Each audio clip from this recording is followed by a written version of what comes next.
Bienvenue à vous, Évasion littéraire avec Blaise Bourgeois. Blaise, bonjour. Bonjour Wanda.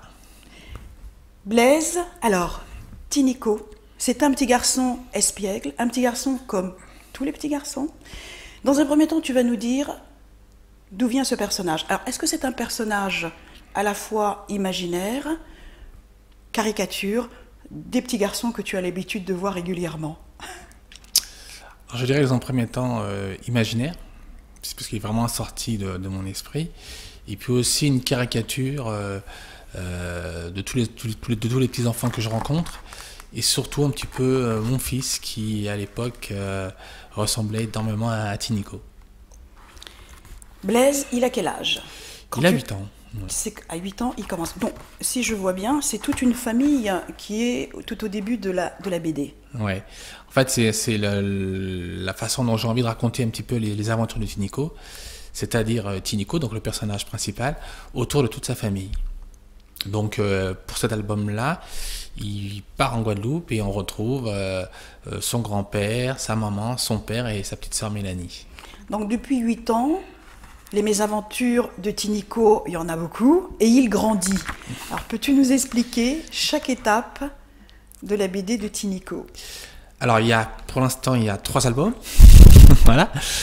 Donc, je dirais que le premier, c'est une découverte sur la vie, d'accord. Et le deuxième, c'est, je dirais, Tinico est à l'école, donc on voit un petit peu les difficultés qu'il a à réaliser ses devoirs. Et puis là, il part en Guadeloupe et il découvre un petit peu, je dirais, le pouvoir de l'argent. Le pouvoir de l'argent. Alors, le titre que tu as donné, c'est Ma tactique gagnante. Ouais. C'est bien ça? C'est ça, tout à fait. Alors, quelle est cette tactique qui gagne? Alors, j'aimerais qu'on parle quand même de la couverture, parce que voilà, Tinico en vélo, et puis c'est sa mère? C'est sa maman, tout à fait, ouais. Et qu'est-ce qui se passe alors dans cette mésaventure? Ben justement, on voit un petit peu je dirais le côté, le pouvoir de l'argent, un petit peu avec l'argent, on a un certain nombre de possibilités. Donc, c'est ce que je m'en suis en évidence, c'est le côté un petit peu, entre guillemets, matérialiste je dirais, des personnes de l'outre-mer où on a tendance à acquérir des choses, à vouloir des choses. Donc c'est ce que je mets en évidence dans cet album. À travers cette BD, tu as fait un côté très ludique, parce que oui, ça apprend aux enfants à la fois à lire et à avoir un contact direct avec leurs parents, des échanges beaucoup plus simples. Très très important pour moi. Moi, je ne voulais pas faire une bande dessinée simplement pour faire une bande dessinée. Je voulais vraiment faire quelque chose de pédagogique qui montre les Antilles, je dirais d'une autre façon, ou pas simplement à travers, je dirais, le simple cliché du carte postale. Voilà. Ce qui m'intéresse, c'est de mettre en valeur les personnages, la culture des Caraïbes, voire de l'outre-mer. Il y a un montage, il y a un scénario. Oui. Explique-nous justement, ouais, on est sur une belle page là où on danse. Voilà, c'est donc un bal dansant. Bon, je ne vais pas raconter toute l'histoire, non. Mais parle-nous plutôt, je dirais, du montage que tu fais, l'illustration, avec qui tu travailles? Alors, en fait, on est deux. Donc, moi, je suis le scénariste, donc j'écris les différentes scènes. Et puis, j'ai un dessinateur avec moi pour cet album-là, qui s'appelle Simeti. Et lui, effectivement, met en scène, met les vignettes en place, dessine un petit peu toutes les planches. Donc là, ça se passe, c'est suite à une invitation. Donc la famille de Tinico est invitée à un anniversaire. Et là, on retrouve un petit peu l'ambiance avec le DJ, voilà. Et puis toute la famille qui s'amuse, voilà. Quelle est la difficulté d'une BD? Parce qu'au niveau scénario, tu vois, il y a des emplacements, des carrés, les textes avec les mouvements, avec les gestes. C'est un exercice qui demande beaucoup de précision. Travail. Tout à fait, de précision. Puis là, ce qu'on appelle, faut bien couper, je veux dire, faut bien terminer la page, voilà. Il faut que ce soit expressif pour que les personnes comprennent rapidement un petit peu ce qui se passe. Et puis, il faut essayer de se tenir à ce que je souhaite mettre en évidence par rapport notamment au monde de l'outre-mer. Donc c'est vraiment un travail qui demande, je dirais, pour faire une bande dessinée, je dirais, entre 1 an et 1 an et demi. Tinico et ses copains. Ouais. Alors raconte-nous, il en a des copains. Il en a des copains. Là, est-ce que c'est toujours les mêmes copains qu'il a? Parce qu'il a 8 ans. Aujourd'hui, il a quel âge, rappelle-moi? Enfin, il aura toujours 8 ans pour moi. Il bouge pas? Ah, il bouge pas, non. Ah bah il grandit pas alors du coup. Il grandit pas. Non, parce que en fait, 8 ans pour moi, c'est un âge clé dans l'enfance. Donc pour Tinico, voilà, j'ai décidé qu'il aura constamment 8 ans, ce qui me permet aussi d'être un peu plus crédible dans les histoires que je raconte. Voilà. Le faire grandir, il sera moins naïf, voilà. Donc je serai moins crédible dans les histoires. Qu'est-ce qu'il aime, Tinico, à 8 ans? Il aime découvrir, voilà, c'est un curieux, il aime découvrir. Et ce qui l'intrigue un petit peu, c'est un petit peu ce monde des adultes où tout n'est pas très logique. Il y a plein de mystères. Et lui, il comprend pas pourquoi. Donc c'est ce qu'aime Tinico, c'est aller au-devant de tout ça, poser des questions, s'interroger. Voilà, ça c'est Tinico. Et avec les adultes? Bah il rentre souvent pas en conflit, enfin si, il rentre en conflit entre ce qui est dit, les règles, etc. Et puis en grattant un petit peu, en posant des questions, il s'aperçoit que tout n'est pas vrai ou tout n'est pas logique dans ce que mettent en place les adultes. Blaise, à 8 ans, tu étais comment? Comme lui, comme Tinico.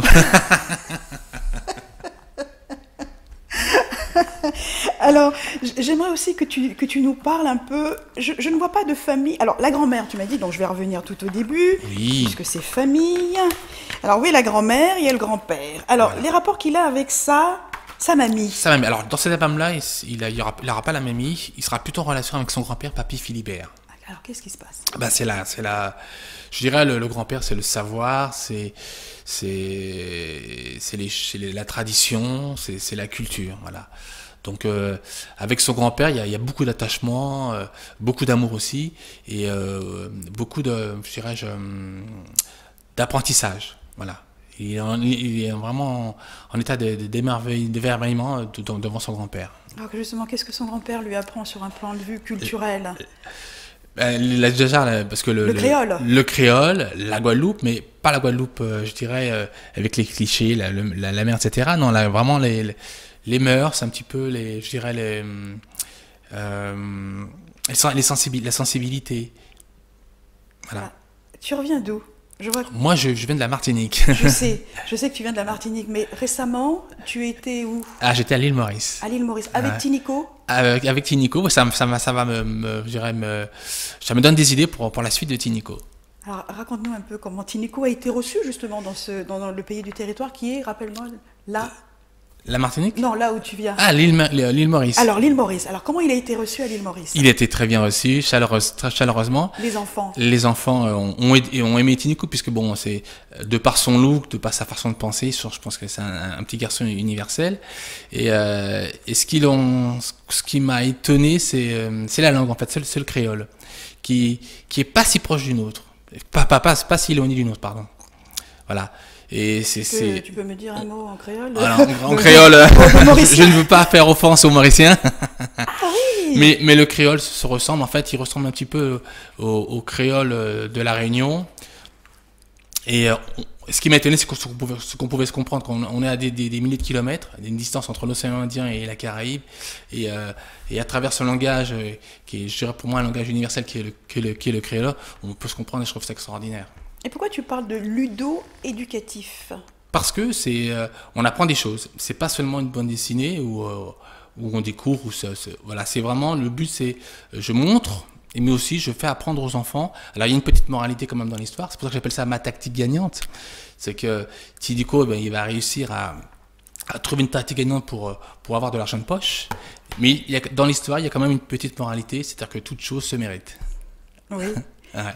Édition Orphi pédagogique, donc il est classé en pédagogie. Oui, quand j'aime pédagogie, tout à fait. Ouais. Donc, au-delà de ça, les parents, mais est-ce que tu touches aussi l'enseignement?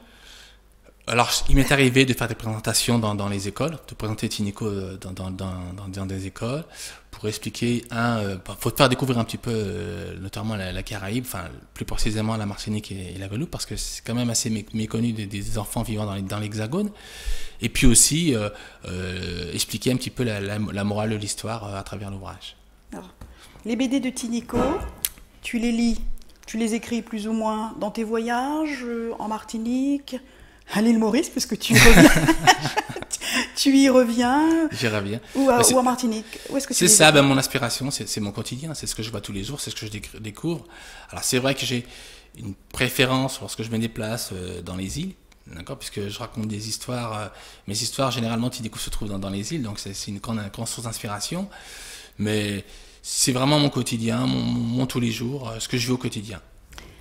Merci à toi, Blaise Bourgeois, Merci d'être à toi. venu sur le plateau de OM5 TV, Outre-mer 5, nous présenter la BD de Tinico, Ma tactique gagnante, édition Orphi pédagogique, et à très bientôt. À bientôt. Un prochain Tinico à l'île Maurice.